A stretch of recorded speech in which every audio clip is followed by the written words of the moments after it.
Vote चोरी प्रसंग में विरोधी बड़ रणनीति मुख्य निर्वाचन कमिशनर ज्ञानेश कुमार विरुद्ध में महाभियोग प्रस्ताव आने को चिंता कर विरोधी एने खूब शीघ्र निष्पत्ति नि सूचना मिली। महाभियोग लगी संसद उभय गृह में 2/3 सदस्यों आवश्यकता थिबा बेले विरोधी यही संख्या नहीं तथापि विरोधी घोषणा करने संभावना रही। भोट चोरी विरोध में सीसी ज्ञानेश कुमार रविवार जो विवृत्ति रखिते समालोचना कर विरोधी।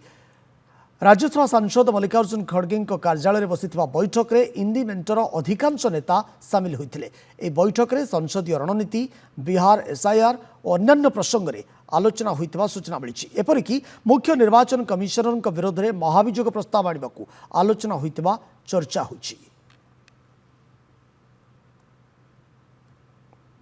जब बिहार में निर्वाचन सिर्फ 3 महीने बाद है, बिना विभिन्न विपक्षी दलों के साथ चर्चा किए हुए क्यों केंद्र चुनाव आयोग हड़बड़ी में एसआईआर वहां पर इंप्लीमेंट कर रही है, इस प्रश्न को लेकर वो मौन थे।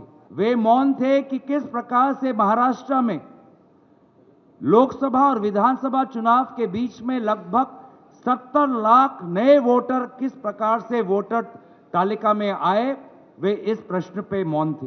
क्यों वे मौन थे?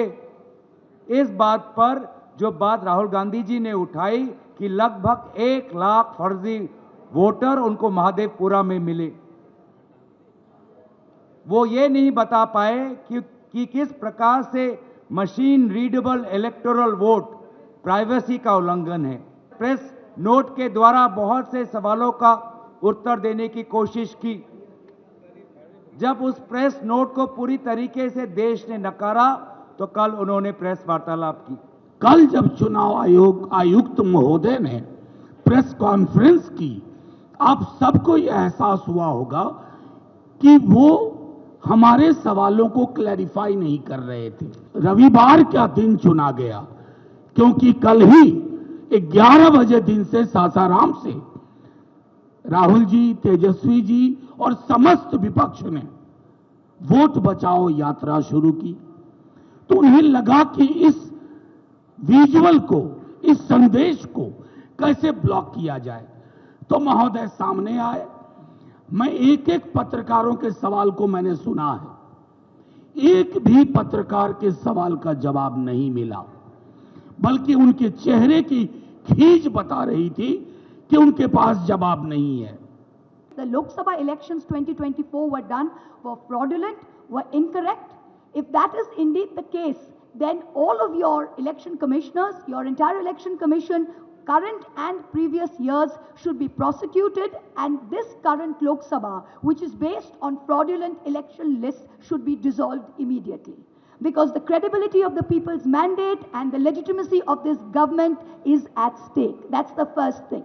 The second thing, the election commissioner is going on asking the opposition for affidavits. What is an affidavit? Please understand, you can do a suo motu inquiry when someone raises an objection if your intentions are bona fide. We are only pointing out flaws in your own documents.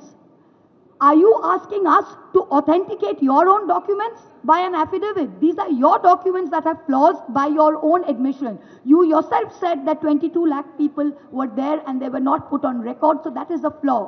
Can you, Mr. Chief Election Commissioner, put on affidavit that this list of 65 lakh deletions are correct? If this list is correct, then you cannot put on affidavit that the list with the 22 lakh deaths which are not put on record, all previous lists are incorrect. Either it is one or it is the other.